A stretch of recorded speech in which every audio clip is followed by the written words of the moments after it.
Hello everyone, this is Arwa. Welcome to the Grammar Village. As we can see on the screen, my topic is how we can use unless. তুমি যদি সকালে না উঠো তুমি class miss করবে.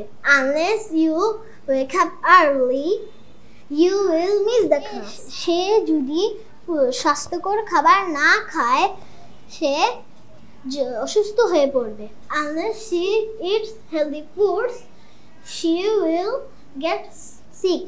তারা যদি চেষ্টা না করে তারা সফল হবে না.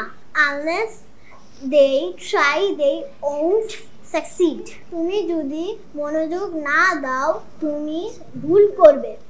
Unless you pay attention, you will make mistake. তুমি যদি তাড়াতাড়ি না আসো আমি চলে যাব.